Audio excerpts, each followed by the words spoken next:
СДСМ даде нова шанса да преживее договорот од Пржино, значи остава просто до 24 февруари партиите да се договорат за нов датум на преговори на избори. Од друга страна пак ВМРО-ДПМН не останува на 24 април да се одржат изборите.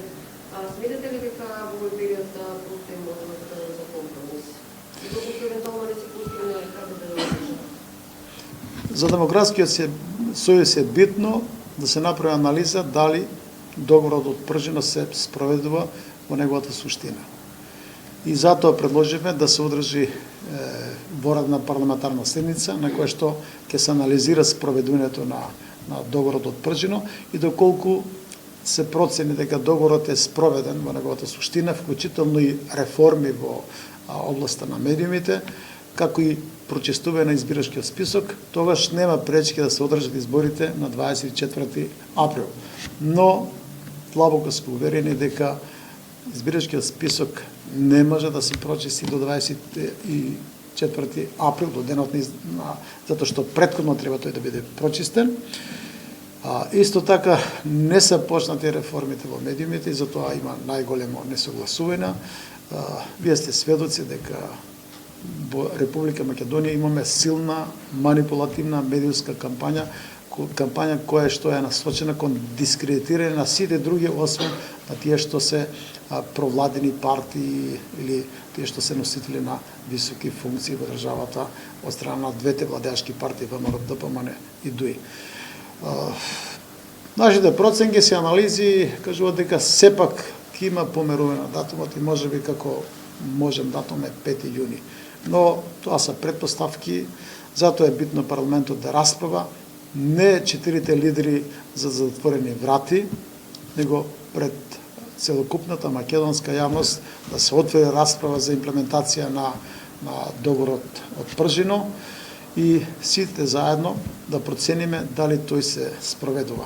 Инаку, ако не се создаде амбиент, услови за еднакви можности за сите партии, ако не се создадат услови за фер, демократски, слободни и кредибилни избори, мислам дека тогаш ќе имаме повторна иста ситуација, нема да бидат признати изборите и повторно турбуленции во Република Македонија. Значи, граѓаните се во големо исчекување, постои голема вознемиреност, неизвестност за едината перспективата на државата и затоа сите се определени да се обезбедат мирни, фер, демократски избори. Проценките се дека Европската унија сака да биде безбеден Балканот, затоа што тие си ги штитат своите интереси. Бегалската криза, војната во Сирија, не знам, во Украина и сето она што значи нарушување на вкупната безбедност во Европа, ја сакат одредени прашања или нестабилни држави региони да ги разрежат сега и во таа функција веројатно е брзањето на Европска унија што е можно побрзо да се одржат изборите, но не може, значи, безбедноста не може да биде над демократијата, над слободно изјаснување на граѓаните. Така да очекуваме сепак и Европската унија и Соединетите американски држави сите заедно да создадеме услови за фер и демократски избори и што е најбитно да имаме сите еднакви можности и шанси да учествуваме на изборите и граѓаните да имат можност нашите програми, нашите ставови да ги слушнат, за да можат на денот на изборите да се определат за она опција која што нуди најдобро решение за едината на Република Македонија и за едината на граѓаните.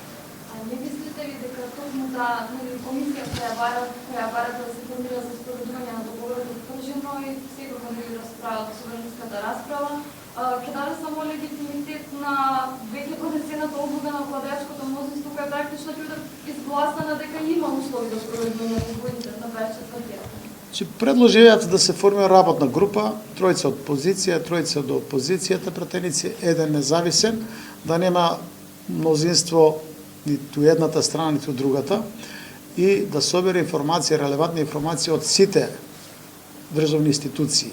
Не знам, од Државната изборна комисија, да собере информација, ако е можно, од наблюдувачката мисија, тука на ОПСЕ, ОДИХР, да прибере информација од дипломатското представништво на Европска унија, но и од други релевантни институции, да не ги набројувам сите, и доколку тие информации се објективни, реални, ќе бидат презентирани и во парламентот и пред граѓаните.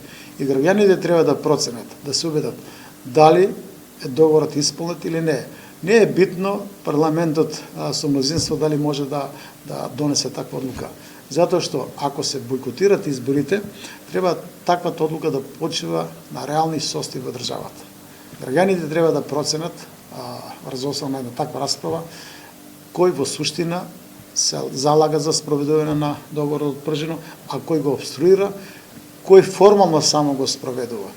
Значи, клучен недостаток на договорот од Пржино е што има датум за одржување на изборите. И сега владеачките партии работат на тоа да се целиот процес закочи, да нема промени, да нема корените реформи и се дојде до избори. Сите други сметаме дека треба да имат лабоки реформи за да се создадат услови да можат сите партии да имат еднакви можности и шанси да учестват и да добијат поддршка од граѓаните. Тука е проблемот.